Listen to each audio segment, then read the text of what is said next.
A'udzubillahi minasyaitonirrajim. Bismillahirrahmanirrahim. Assalamualaikum warahmatullahi wabarakatuh. Selamat sejahtera. Moga kawan-kawan yang berada di rumah, yang berada di mana-mana, yang berada di asrama, berada dalam keadaan sihat sejahtera. InsyaAllah, terima kasih kepada pensyarah yang saya sayangi, iaitu Ustaz Dr. Nasri bin Abdullah, telah memberi ruang kepada saya untuk membentangkan tajuk proposal tesis saya ini.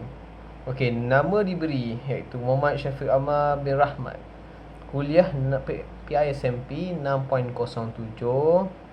Okey, saya berasal dari Batu Pahat, Johor. Insya-Allah. Okey, tajuk yang saya nak bawakan adalah berkaitan dengan huruf bersambung. Iaitu tajuk saya iaitu penggunaan kaedah ayam potong dalam meningkatkan kemahiran menulis huruf ya bersambung terhadap murid tahun 2. Okay, insyaAllah.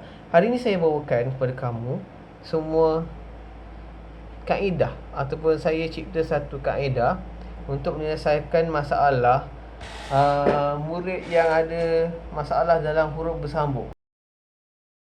Okay, insyaAllah. Tajuk yang saya bawakan adalah penggunaan kaedah ayam potong dalam meningkatkan kemahiran menulis huruf ya bersambung terhadap murid tahun 2. Okey. Jadi kat sini saya nak bawakan tentang penyelesaian masalah murid yang lemah dalam menulis huruf bersambung.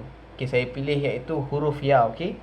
Dan perkara ini dikhususkan kepada murid tahun 2. Okey, insya-Allah. Insya-Allah. Dalam perbincangan saya hari ini, saya nak bawakan kepada anda semua, okey, seperti tadi saya dah bawakan tajuk saya. Okay, selepas itu saya akan bawakan fokus kajian saya pada hari ini. Okay, objektif dan persoalan kajian saya. Okay, peserta kajian, siapa yang saya target untuk lakukan kajian ini.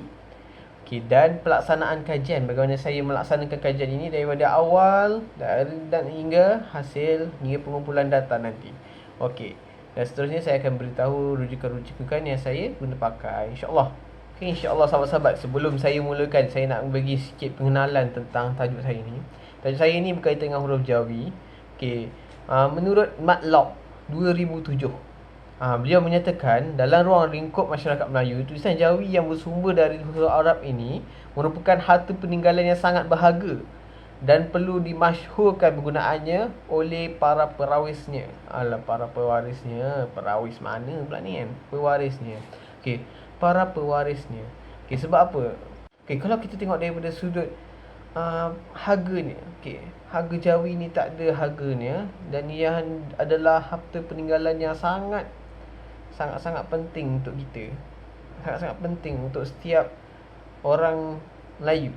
Okey, tambahan lagi, kalau kita tengok menurut Saufi tahun 2006, boleh baca dalam proposal tesis saya dalam bahagian pengenalan.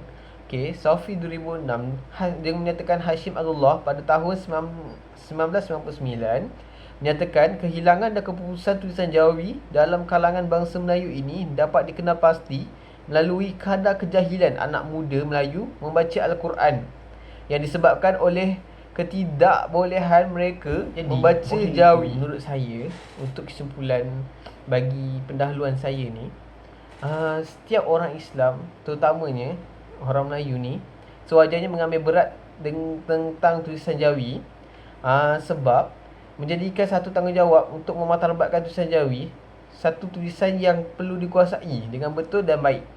Okay, sebab itu salah satunya harta warisan yang ditinggalkan oleh nenek moyang kita. Jadi kita kena betul-betul menghargainya dan kuasai tulisan Jawi itu betul-betul. Okay, sebab itulah saya pilih tajuk ini, bagi terus memperkasa tulisan Jawi dalam kalangan umat Islam dan budak-budak zaman sekarang. Apa yang saya ceritakan tadi dan saya rumuskan tadi, berkait rapat dengan slide saya tadi kat sebelah ni. Okey, tulisan Jawi, interaksi sosial, huruf Al-Quran, khazanah ilmu dan warisan Melayu. Jadi tadi saya dah ceritakan mengenai perkara itu berkaitan dengan slide saya tadi. Okey, insya-Allah kita teruskan dengan fokus kajian. Okey, fokus kajian saya pergi pada penyataan masalah, iaitu isu kajian saya. Okey, isu kajian ni adalah mencari Apa isu yang berkaitan yang kita boleh selesaikan? Okey. Yang pertama, isu yang saya nampak adalah murid sukar membaca dan menulis jawi. Okey. Perkara ini disokong oleh Nick Rosila Nick Yaakob tahun 2007 berdasarkan kajian dan laporan yang dijalankan oleh Awang Muhammad Amin. Penguasaan murid dalam kemahiran menulis dan membaca jawi masih berada pada dudukan yang lemah, walaupun pelbagai intervensi telah dilaksanakan untuk merawatnya. Okey, pada saya perkara ini berlaku kerana apa?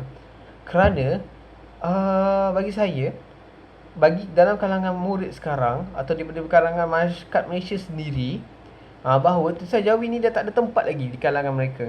Jadi sebab itulah jawi ni jadi lemah penguasaannya dalam setiap murid-murid di sekolah. Okey, sebab apa? Okey, bagi dalam pemikiran saya, mungkin ibu bapa pun dah tak tekankan sangat tentang jawi. Begitu. Jadi begitu. Okey, menurut Samad pula, Selamat Allah Akbar kan. Samad jadi Selamat. Okey, menurut Selamat tahun 2011, jika dahulu tulisan jawi digunakan dalam penulisan akhbar-akhbar tempatan dan utusan surat menyurat, namun kini budaya jawi tu dah lenyap dalam masyarakat sehingga mengakibatkan masyarakat kurang sumber untuk membaca jawi. Okay, kalau kita tengok ada lagi satu surat khabar kot yang tulisan jawi. Dah tak banyak lagi dah sekarang tulisan jawi yang digunakan pakai dalam surat khabar, betul? Okay, jadi maka lahirlah daripada situ masalah murid buta huruf jawi dan menghadapi kesukaran untuk menulis jawi. Hal ini semua guru dekat sini, dekat Malaysia ni, dekat mana-mana negara yang pernah mempelajari jawi, tak boleh pandang enteng. Sebab puncanya guru gagal mengajar murid membaca jawi. Sehubungan dengan itu, saya seru semua guru di Malaysia ini jangan pandang enteng dan beri perhatian terhadap tulisan jawi ini. Okey, insya-Allah. Okey, poin yang kedua adalah kadar tidak menguasai jawi di sekolah menengah di Malaysia ini meningkat. Okey, sebab apa saya kata begitu?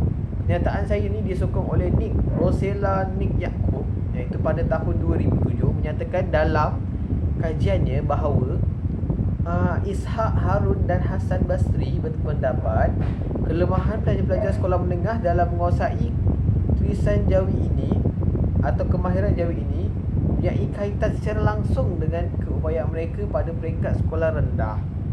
Jadi kat sini nak tekankan berlakunya murid ni kurang menguasai tulisan jawi di sekolah menengah ni sehingga kadar statistik dia meningkat ni sebab daripada sekolah rendah lagi dia tak kuasai jawi. Maknanya bukan sebab dia lupa masuk sekolah menengah, daripada sekolah rendah tu dia tak pernah kenal huruf lagi. Jadi kajian kat situ menunjukkan bahawa kegagalan ketika sekolah rendah tu membawa padah sehingga di sekolah menengah dan mungkin ke zaman universiti kalau kita tidak bedul dari sekarang. Okey, buktinya kita dapat tengok daripada kajian salah seorang iaitu Yusof dan Musa 2008. Okey, statistik yang dibawakan adalah sejumlah 400 orang pelajar tingkatan 1 dan 2, tingkatan 2 dan 4, maafkan saya, tingkatan 2 dan 4 daripada dua buah sekolah menengah Adi Shah Alam dan Kuala Lumpur mempunyai masalah dalam penguasaan tulisan jawi. Okey, tahap penguasaan pelajar-pelajar tersebut boleh dikategorikan atau boleh dikatakan sangat lemah, terutamanya dalam aspek kemahiran menulis dan mengeja. Okay, jumlah ini dapat dikenal pasti melalui ujian yang takbirkan pada mana pelajar perlu menjawab soalan aneka pilihan berkenaan jawi, ujian kemahiran menulis soalan esei dan ujian menulis ayat Quran, iaitu kaedah yang dia guna pakai untuk mengenal pasti kelemahan pelajar ni di sekolah menengah. Jadi kat sini kita dapat lihat bukti daripada kenyataan saya tadi bahawa kelemahan sekolah menengah dalam jawi disebabkan oleh kelemahan murid tu pada sekolah rendah lagi. Tak diselesaikan di sekolah rendah, dibiar-biarkan di sekolah rendah, jadi masuk di sekolah menengah tambahan lagi sikit. Okay, disokong lagi kajian ini dengan kenyataan Zamfri Ibrahim dalam Awaluddin tahun 2012, beliau mendapati antara sebab pelajar lemah dalam tulisan Jawi adalah kerana mereka kurang memahami bagaimana pelaksanaan sesuatu kaedah untuk menyambungkan huruf Jawi yang diberikan oleh guru mereka, sehingga mereka sering gagal untuk menulis perkataan Jawi dengan tepat dan betul.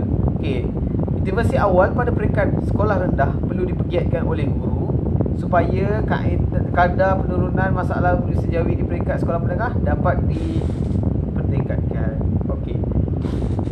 Jadi pada kenyataan Zafri Ibrahim tadi, kita dapat lihat bahawa intervensi awal perlu dipergiat oleh guru sekolah rendah supaya dapat menyelesaikan masalah Jawi ni di sekolah menengah nanti. Jadi sama-sama kita berganding bahu. Poin ketiga saya yang saya bawakan adalah persepsi dan sikap terhadap pelajaran Jawi. Okey, persepsi student tu sendiri dan sikap student tu sendiri terhadap pelajaran Jawi, dan persepsi guru tu sendiri terhadap pelajaran Jawi. Okey, sokongan daripada kenyataan saya tu ialah dari Mustafa Yazid dalam Nik Rosila Nik Yaakob tahun 2007. Beliau mendapati 95% murid dan pelajar mempunyai sikap negatif terhadap tulisan Jawi. Okey, menurut Razak Pulaan tahun 2016, dia cakap apa?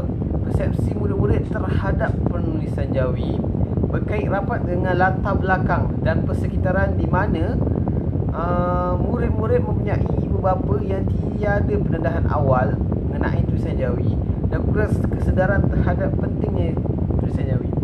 Okey, anak buruk, anak ritik, entah apa-apa kan, aku kata tu kan. Okey, maksudnya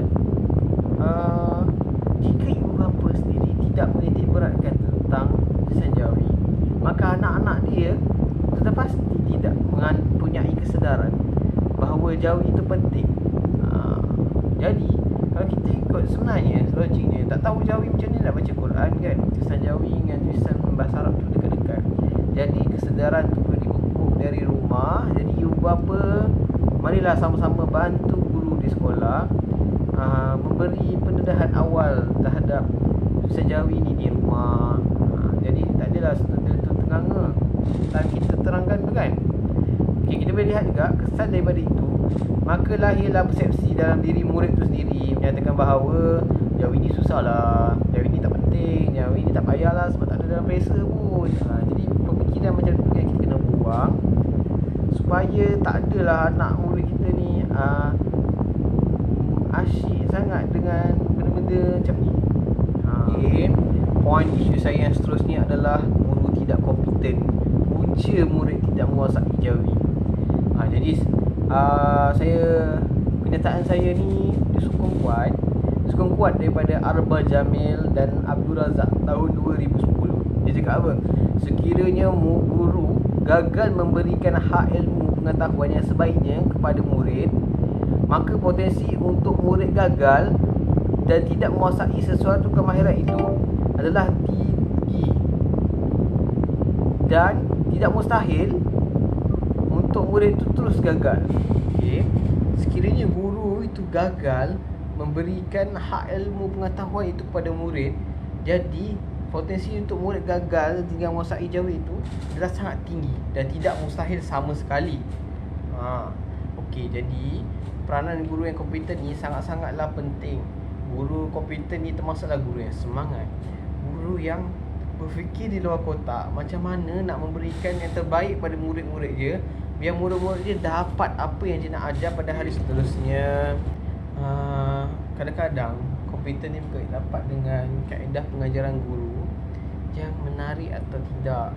Okey, menurut Harun dan Katutu, nama dia Katutu tahun 2014, masih terdapat golongan guru yang mengajar pelajaran Jawi menggunakan pendekatan pembelajaran tradisional dan arus pendidikan abad ke-21 ini. Jadi dalam arus pendidikan abad 21 ini, sebetulnya kita menggunakan pengajaran abad 21, betul tak?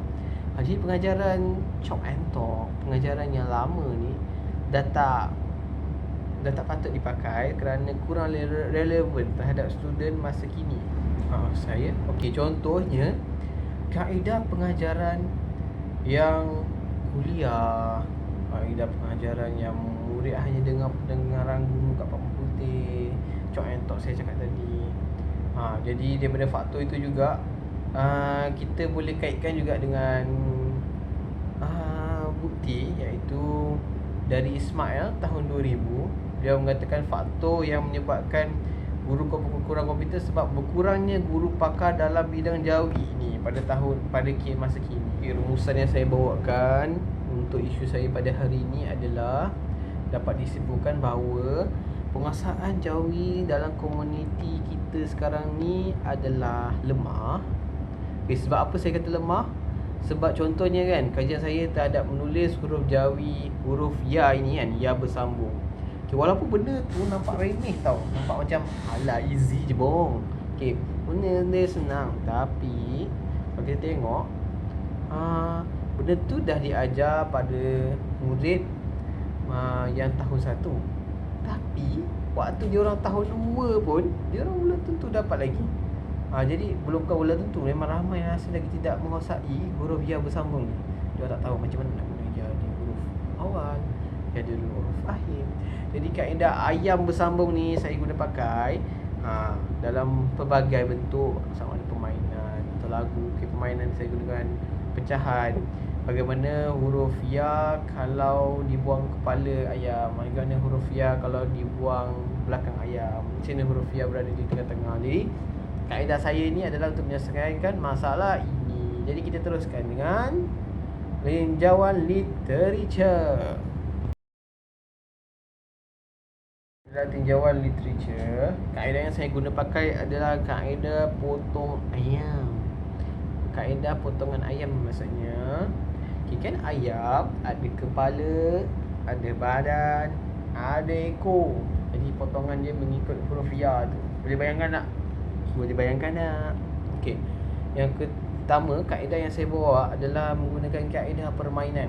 Menurut Abdul Halim Tanwuri tahun 2010 mengatakan bahawa terdapat 3 komponen utama dalam kemahiran mengajar yang perlu dikuasai oleh seorang guru dalam menentukan kejayaan semasa sesi pengajaran dan pembelajaran yang dijalankan. Salah satu kaedah pengajaran itu adalah bermain. Kalau kita tengok lagi, disokong juga oleh Ting dan Muhammad Siddiq tahun 2007. Kaedah ialah satu siri tindakan guru yang sistematik dan tersusun untuk mencapai objektif pelajaran secara spesifik dalam menjangka masa pendek. Ia merupakan komponen yang amat signifikan, sangat signifikan dalam dunia pendidikan sejak dulu lagi. Kaedah yang saya cakap ni disokong rapat juga oleh Nur Azizi. Dia cakap antaranya kaedah pandang sebut, kaedah latih to be, kaedah demonstrasi, kaedah simulasi, kaedah yang saya guna adalah kaedah audio dan visual dan warna, kaedah permainan. Yang kesemuanya menjadi pelengkap kepada elemen kesepaduan dalam proses pengajaran dan pembelajaran, di mana ia menyangkupi elemen strategi, pendekatan, kaedah dan teknik. Ini kita belajar dalam SDP dulu kan. Jadi macam mana kita nak guna pakai kaedah permainan, kaedah warna, seni dan visual terhadap tulisan jawi ini. Jadi nanti kan tengoklah. Untuk menyokong kenyataan saya, gunaan warna dan visual dalam kaedah potong ayam ni adalah sangat relevan dan merangsang minat murid tau, memperkukuh kemahiran murid semasa sesi pengajaran dan pelajaran secara sedang berlangsung. Selain itu, menarik fokus murid, menarik perhatian murid. Bagi saya lihat buktinya dalam kajian-kajian terdahulu, iaitu Muhammad Yasir Al-Mandili tahun 2012 turut menyatakan bahawa penerapan elemen warna di dalam bahan kajian beliau telah berjaya membantu murid untuk membezakan huruf jawi yang boleh disambung dan tidak bersambung. Bukan itu saja tau, penggunaan kaedah warna dan simbol yang digunakan oleh Osman 2012 terhadap muridnya pada berada dalam tahun 3 juga telah menunjukkan hasil positif dan penguasaan kemahiran menyambung huruf jawi mereka. Kat sini kita dapat tengok bahawa sangat penting kita guna pakai kaedah huruf bersambung, iaitu kaedah warna dan seni visual. Visual dan warna, gambar saya guna pakai. Dan yang pertama tadi saya gunakan kaedah bermain. Kedua-dua kaedah ni sangat-sangat disukai oleh murid-murid sekolah rendah, terutamanya tahun 2. Jadi saya memilih kaedah 2 ni sebab kaedah ni yang sangat menarik minat murid-murid saya, terutama waktu saya praktikum sesi 1 hari tu. Saya dapat lihat murid-murid saya sangat menggemari aktiviti yang berkaitan dengan gambar, visual, auditory dan permainan. Jadi saya pilih permainan dan visual. Juga saya kaitkan dengan teori perkembangan kognitif. Saya guna model pembelajaran Jean Piaget. Lepas tu teori pembelajaran konstruktivisme. Lepas tu model pembelajaran Lev Vygotsky. Betul, teori kecerdasan pelbagai saya guna model kecerdasan Gardner, linguistik serta visual dan ruang.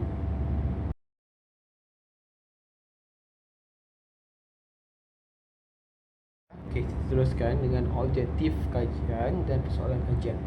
Objektif kajian. Objektif umum kajian ini adalah membantu meningkatkan penguasaan murid dalam penguasaan huruf Jawi bersambung, khasnya berkaitan dengan cara menulis huruf sambungan huruf ya bagi satu perkataan.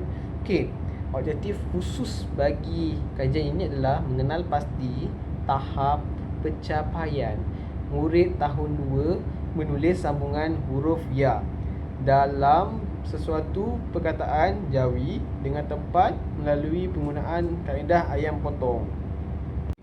Jadi, bagaimana kaedah ayam potong ni dapat membantu murid menulis Jawi secara tepat, huruf bersambung. Yang kedua, menilai sejauh mana kaedah ayam potong dapat meningkatkan kemahiran menulis Jawi huruf ya bersambung di kalangan tahun 2. Jadi audiens saya adalah tahun 2 dan saya akan uji kaedah ayam potong ini. Yang ketiga, menganalisis minat murid terhadap murid tahun 2 terhadap penggunaan ayam potong dalam pelajaran Jawi menulis huruf ya bersambung. Jadi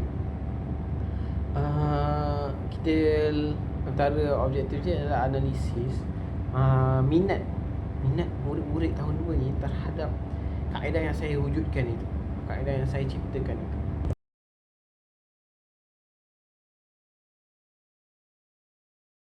Persoalan kajian yang saya bawakan adalah dalam kajian ini beberapa persoalan telah dinyatakan untuk mencapai objektif yang tepat berkaitan tajuk ini, kajian ini. Antara persoalan kajiannya adalah, adakah kaedah ayam potong yang diperkenalkan dapat meningkatkan tahap pencapaian murid dalam menulis huruf ya bersambung dalam perkataan Jawi. Yang kedua, bagaimanakah kaedah ayam potong yang dijalankan dapat meningkatkan kemahiran menulis huruf ya bersambung terhadap murid tahun 2. Yang ketiga, adakah penggunaan kaedah ayam potong dapat meningkatkan minat murid tahun 2 terhadap pelajaran Jawi menulis huruf ya bersambung. Peserta kajian saya semestinya murid tahun 2. Ketika itu mungkin saya akan jalankan kajian ini. Saya akan melakukan kajian ini ketika saya berada di SEM 7 nanti, iaitu saya akan jalankan kajian saya di sekolah praktikum sesi 2. Saya juga ada buat inovasi dan saya dah test yang di sekolah dekat depan IPG tu. Jadi kali ni saya cuba lagi di sesi kedua praktikum nanti. Audiens saya adalah murid tahun 2. Saya akan pilih 5 orang daripada murid tahun 2 yang paling lemah sebagai peserta kajian saya nanti. Saya akan gunakan langkah-langkah tindakan. Yang pertama, merancang. Ketika merancang, kita buat pembinaan bahan kajian, kaedah pengapresian bahan kajian ke dalam PDP dengan kaedah persesuaian. Lepas tu, perancangan kaedah penilaian yang akan digunakan. Yang kedua, bertindak pentadbiran ujian diagnostik untuk memilih murid rawatan. Saya akan jalankan ujian diagnostik dulu. Lepas tu, pengaplikasian kaedah ayam potong kepada murid yang dirawat. Okey, kita diagnostik dulu baru buat ujian.